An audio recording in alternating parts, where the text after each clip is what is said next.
In the chill darkness before dawn, a small group of attendants gathered around the lifeless body of Elizabeth Tudor in Richmond Palace. They had been sworn to secrecy, forbidden ever to speak of what they were about to witness. As layers of silks, jewels, and powder were stripped away, the figure that had ruled England for nearly half a century was revealed to be something far stranger than a mortal queen. What they found was not simply a corpse ravaged by age and poison, but evidence of a secret so disturbing it would be locked away for centuries. The official record speaks of a peaceful death, a queen who slipped quietly into eternity after a brief illness. Yet hidden testimonies, coded letters, and fragments of forbidden notes suggest another story, one that tells of flesh blackened by poison, organs displaced by decades of brutal corseting, and skin eroded by the toxic lead that once gave her the mask of eternal youth. Whispers tell of features no physician could explain. Witnesses, divided and silenced by threats of death, described monstrous growths, ambiguous anatomy, and signs that the Virgin Queen was not what she claimed to be. The body itself seemed to betray its secret, strange swellings, discolored veins, and organs that should not exist. This deception, however, had begun decades earlier. As a young woman, Elizabeth had learned that survival in her father's court required transformation. The female body was dangerous. It invited scrutiny, exploitation, and death. So she built armor out of cosmetics, fashion, and myth. Venetian white lead turned her into a ghostly figure of purity, while whalebone corsets sculpted her into an icon. But the poisons she wore seeped into her blood, corroding her flesh from within. By the end of her reign, the mask no longer hid the truth. Servants covered her decaying skin with thicker paint, replaced her hair with wigs, and laced her failing body into gowns designed to conceal deformity. Visitors remarked upon her distant, almost spectral presence, an illusion sustained only by ritual and fear. When death finally came, the horror could not be ignored. Her body, fused to her clothing by blood and pus, emitted a foul stench. Physicians noted impossible anatomies, organs twisted and misplaced, growths sprouting teeth and hair, veins black as ink. Most shocking of all was evidence that the queen's body did not conform to the expectations of man or woman. Was this the reason she remained the Virgin Queen? Was this the secret she guarded so fiercely? Those present knew the truth could never be spoken. If revealed, it would undermine the legitimacy of her reign, the Protestant faith she embodied, and the fragile stability of the English crown. And so the decision was made. The body sealed in lead, witnesses separated, records destroyed. Elizabeth's transformation, whether natural, poisoned, or born of deeper mysteries, was buried along with her.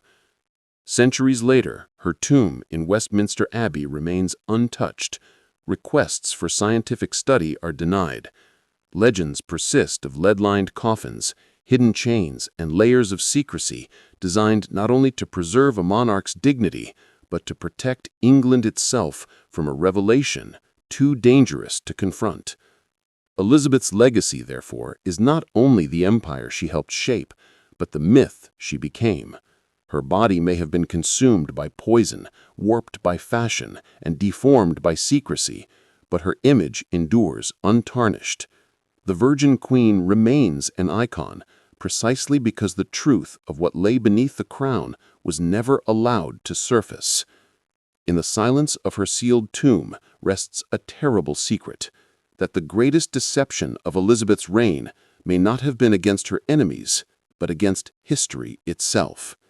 And so the Virgin Queen sleeps in her tomb, her body sealed away from the world, her secrets entombed beneath centuries of stone and silence. We celebrate her victories, her brilliance, her defiance of kings and popes. But behind the portraits, behind the legends, lies a truth deliberately buried. Was Elizabeth's body destroyed by the very poisons that gave her power? Was her purity a myth to conceal a deformity? or something even more unsettling? We may never know. For every time the question is raised, the tomb remains closed, the evidence denied, the silence enforced. What is certain is this: Elizabeth ruled not only with her mind, but with illusion. She turned her very flesh into a weapon, her body into a mask, her life into a performance. And in the end, even death itself could not strip away the role she played.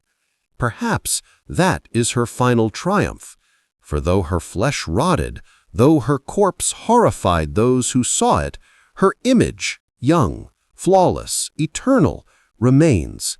That mask, crafted from powder, lead, and lies, outlived her and still endures in history.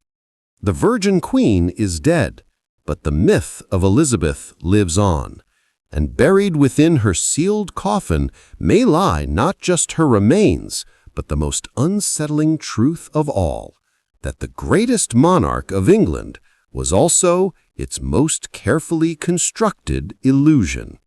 But legends do not rest as quietly as the body they surround. For centuries, whispers persisted in court corridors, in secret diaries, and in the words of foreign ambassadors. Some claimed the queen was intersex, her carefully guarded chastity masking a truth that would have destroyed the Tudor line. Others swore she was slowly consumed by poison, not by assassins, but by her own vanity, her endless use of white lead paint corroding her blood and flesh. There were even darker rumors, that the blackened veins and twisted organs revealed signs of witchcraft, a body reshaped by forbidden arts to preserve her reign. Some whispered that her refusal to marry was not only political, but the result of a body incapable of bearing heirs, a deformity hidden beneath silks and jewels.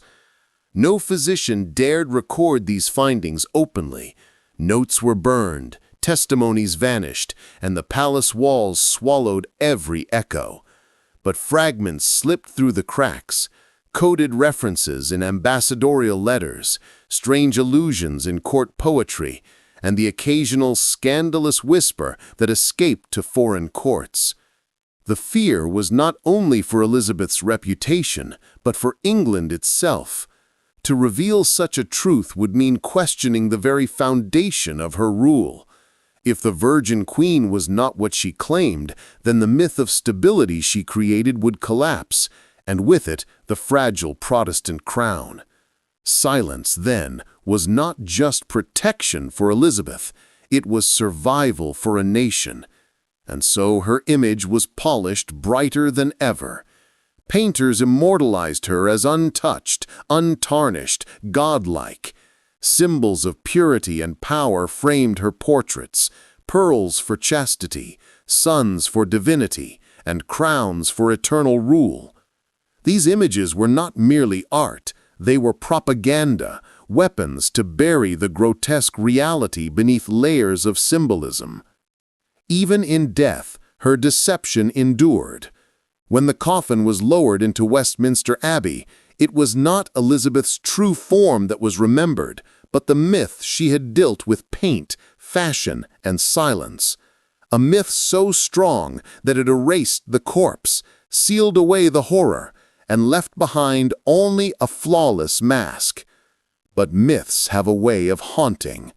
Scholars debate, writers speculate, and filmmakers resurrect the story again and again. The unanswered questions still claw at history. What exactly did they see that night at Richmond Palace? What truth was too terrible for the world to know? And why, after centuries of scientific curiosity, is the Queen's tomb still forbidden to open? Perhaps the answer is simple: because some truths do not belong to the living. Some secrets are so corrosive, so destabilizing, that they must remain sealed forever. The silence around Elizabeth's body is not ignorance, it is protection.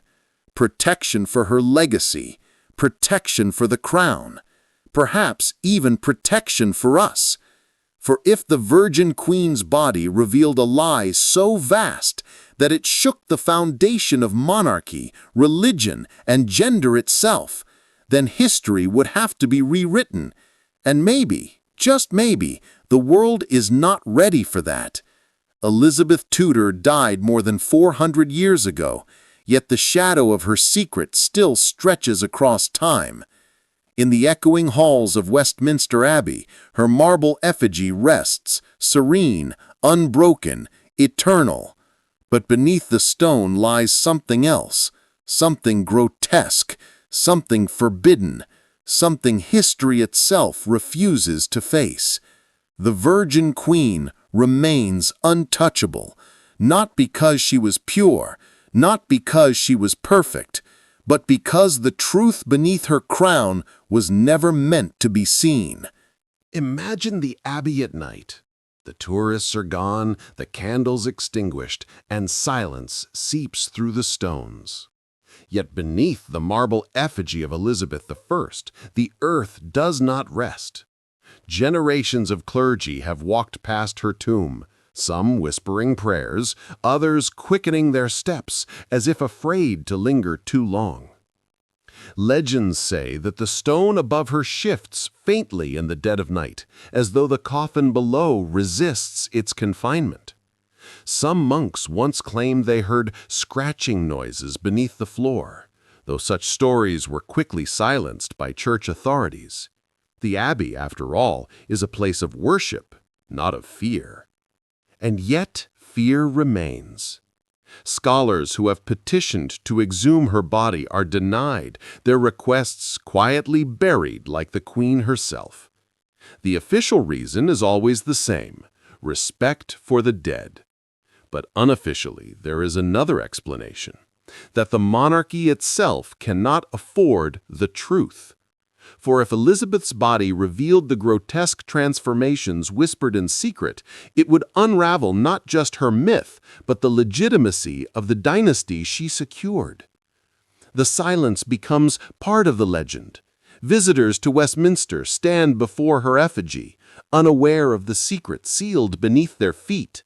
They see marble perfection, but they do not see what the royal physicians saw that fateful night: the veins turned black, the flesh corrupted, the body of a queen who ruled as both savior and enigma.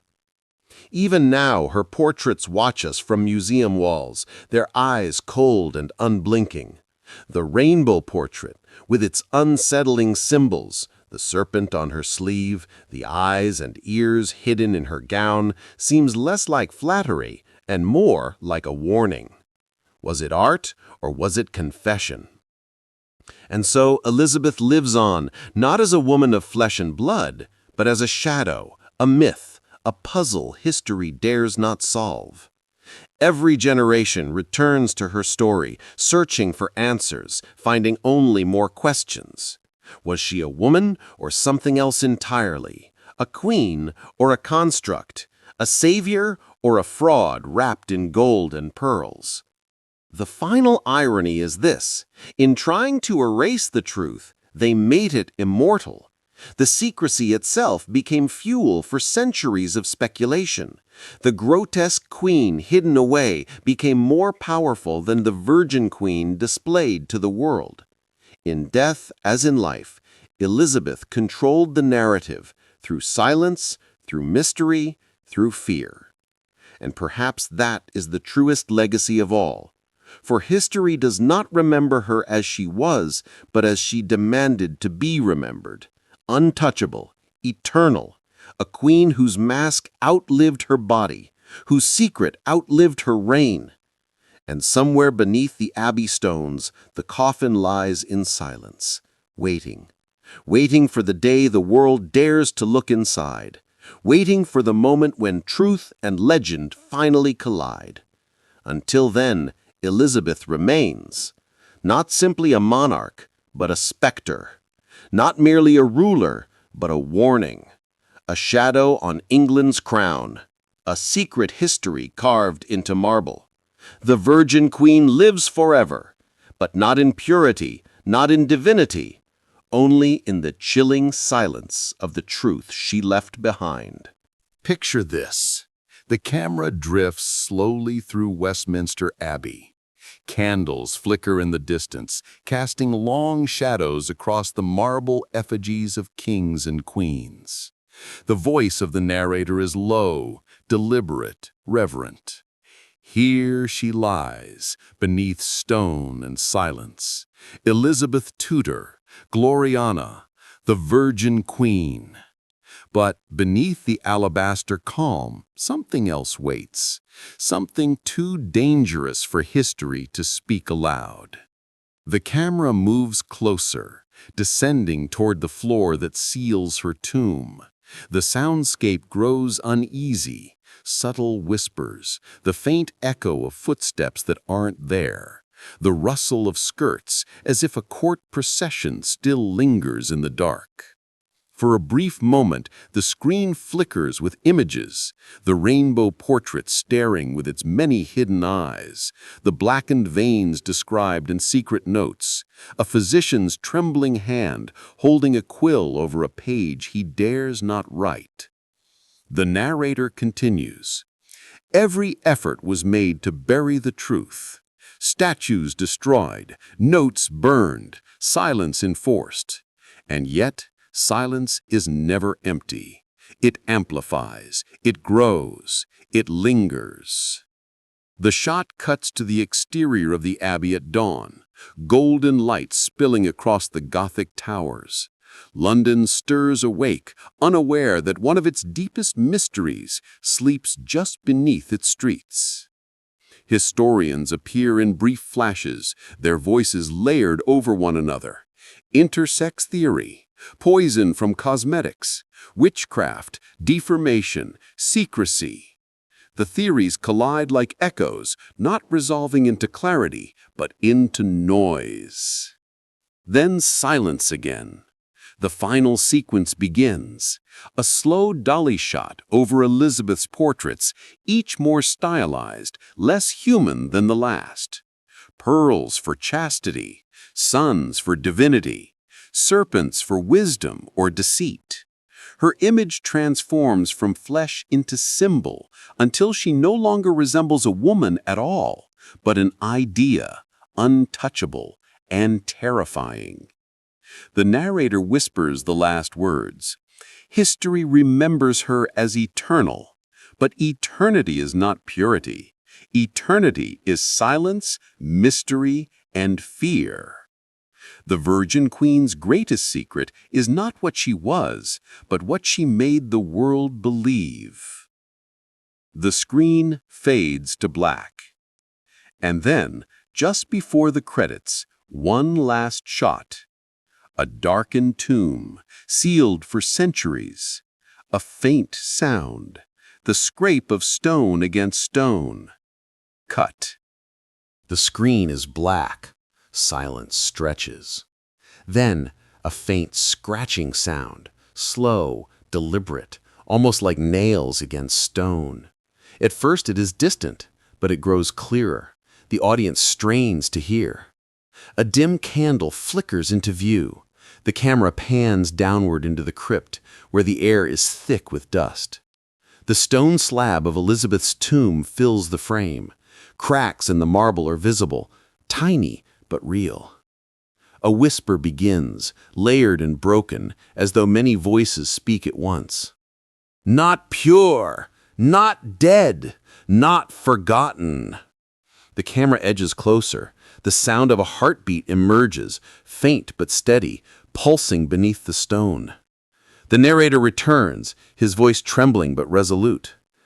They tried to erase her. They tried to bury her truth.